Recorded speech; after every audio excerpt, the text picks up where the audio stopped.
Voilà. Je ne sais pas si nous sommes déjà en direct.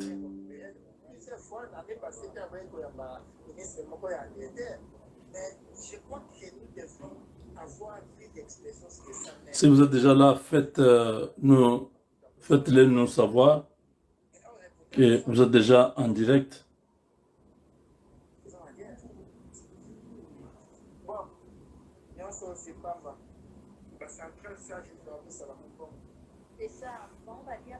Voilà.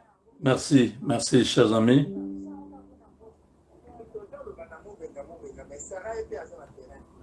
Merci beaucoup à vous tous. Je suis venu pour quelques minutes m'adresser au président Tshisekedi. Ce message ne concerne ni les ministres, ni les députés, ni les sénateurs, ça concerne le président. Monsieur le Président, je suis très monté, je suis en colère. Je suis désolé de vous dire que maintenant, il est temps que vous puissiez nous dire réellement ce qui se passe.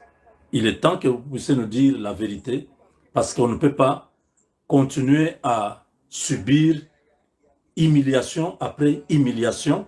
Le monde nous regarde, le monde ne comprend pas pourquoi vous devez continuer à vous plier devant les gens qui sont responsables de notre malheur, de notre souffrance. L'Europe est en train de détruire le Congo. Ils ne l'ont pas fait en catimini. Ils l'ont fait pendant la journée. Ils sont allés au Rwanda. Ils ont signé des accords avec le Rwanda. Nous, en tant que nation, nous avons droit à l'existence. Nous avons droit à la survie, à vivre en tant que peuple. Nous ne pouvons pas continuer à permettre que notre peuple puisse continuer à marcher sur nous comme si nous étions des animaux, comme si nous étions des sauvages, comme si nous n'avons pas de droits. Ce n'est pas normal. Vous êtes les premiers d'entre nous. Nous vous avons donné confiance, nous vous avons donné 73% pour que vous puissiez porter les espérances de tout le monde. Jusqu'où vous voulez nous amener avec la diplomatie? I love my job because I love my team. Les gens qui nous font mal, c'est quel père qui voit son fils en train d'être tapé matin, midi, soir, ne fait rien et continue à aller négocier avec la personne qui tape sur ses enfants? Dites-nous la vérité, qu'est-ce qui se passe? Qu'est-ce qui vous retient que vous puissiez prendre une décision pour aller vers les Russes? Nous avons vu beaucoup de pays. Aujourd'hui, les États-Unis, ce n'est pas les États-Unis des démocrates qui vous faisaient peur. Trump s'en fout complètement. Trump n'est pas dans ces histoires. Vous venez de voir ce que son fils a fait en Europe. Il a dit des vérités aux Européens. Donc, si maintenant là, vous prenez la décision d'aller voir Poutine, de pouvoir demander une coopération militaire full pour protéger le Congo en échange de ce que nous avons comme ressources. Nous n'avons pas l'argent cash à donner, mais nous avons des ressources. Nous avons des gisements. Est-ce qu'on mange les gisements? Est-ce que nous mangeons les cuivres? Est-ce que nous mangeons le pétrole? Est-ce que nous mangeons l'or ou le diamant? Le coltan, qu'est-ce que nous, les Congolais, depuis qu'on prend ça au Kivu là-bas, est-ce qu'il y a un Congolais qui a déjà utilisé le coltan? Pourquoi ne pas prendre ces choses-là, donner en échange de la paix, de la stabilité? Parce que le monde d'aujourd'hui, c'est celui qui est fort, qu'on respecte. Le petit Corée du Nord est respecté. Ils n'ont même pas ce que nous avons. Parce qu'ils ont su se mettre dans une position de force. Et les États-Unis, avant de parler de la Corée, ils vont réfléchir 5 fois. Comment nous faisons humilier à ce niveau? Les Européens viennent de statuer il n'y a pas de sanctions. Vous avez passé des jours là-bas pour convaincre ces gens qui comprennent. Mais Macron, qui ne veut pas vous voir au pouvoir, Macron qui ne représente rien, les Américains ont commencé les négociations avec la Russie sur l'Ukraine. Ils ont écarté Macron. Macron ne pèse pas ni rien. Comment vous continuez à aller vers les Européens qui ne vont rien faire pour nous?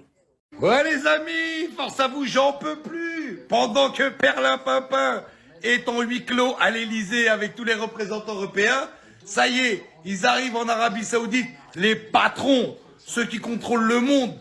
T'as vu ou pas? L'Europe n'est pas présente. Ouais, telles des femmes délaissées, si tu vois ce que je veux dire. Ah, ils arrivent, ils sont tous là.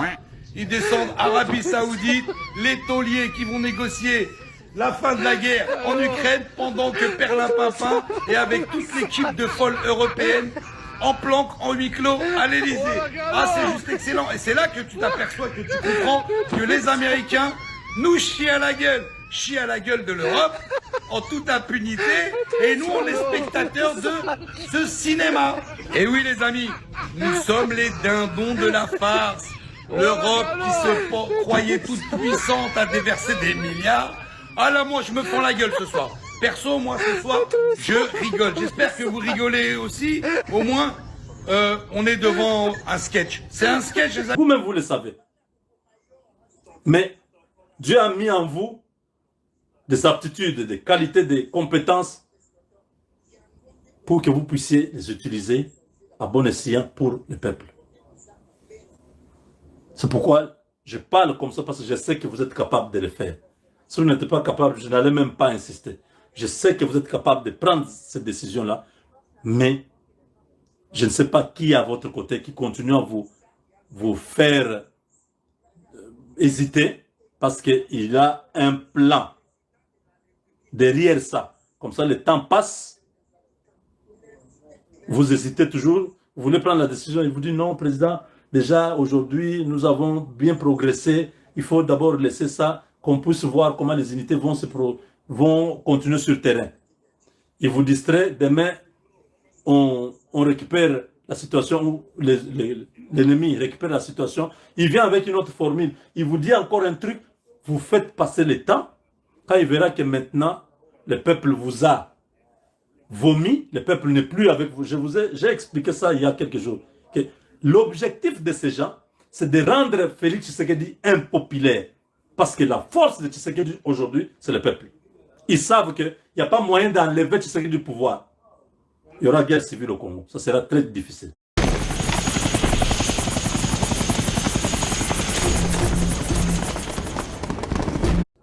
Alors comment on fait? Rendons-les impopulaires. Quand il devient impopulaire, il sera seul, il sera isolé, même si nous faisons du mal sur lui, le peuple ne va pas réagir. De toute façon, ils vont dire, ah, on était déjà fatigué de lui. Oui.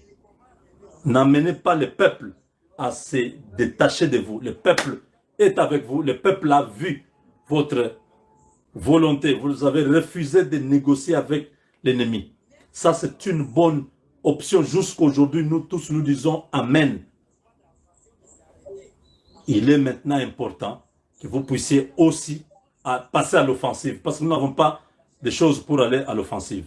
Quand nous allons avancer, on va nous bloquer, on va brouiller nos histoires, tout ça. Nous allons nous limiter en route. Mais si vous avez besoin de l'offensive, prenez des équipements capables. Pas des histoires qu'on nous a amenées.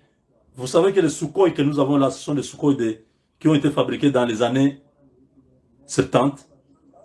C'est une honte grave.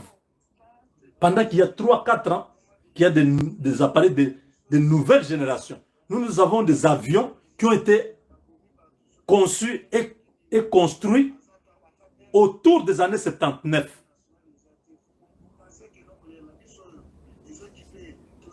Nous utilisons ça aujourd'hui. Les Sukhoi là ont mon âge. Il y a une année. J'avais une année quand on a fabriqué les Sukhoi que vous voyez voler là. Oui. Regardez mon âge aujourd'hui. J'ai l'âge de ces Sukhoi. Comment on peut nous faire des choses comme ça? pendant que l'argent a été versé. C'est pourquoi Jean-Pierre Bemba doit vraiment, il doit revenir. On doit réformer l'armée.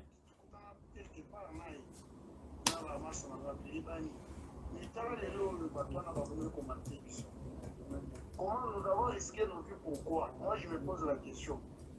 Nous risquons ma vie à ce point. Avec Dieu, nous vaincrons. Partagez cette vidéo. Envoyez ça à tous ceux que vous connaissez qui sont dans le sillage du chef. Qu'ils reçoivent même de 50 personnes la même vidéo ici. Qu'ils puissent se dire, il y a un problème. Qu'ils jettent un coup d'œil, qu'ils écoutent. Les Congolais sont fatigués. Les Congolais ont besoin des Russes maintenant en RDC.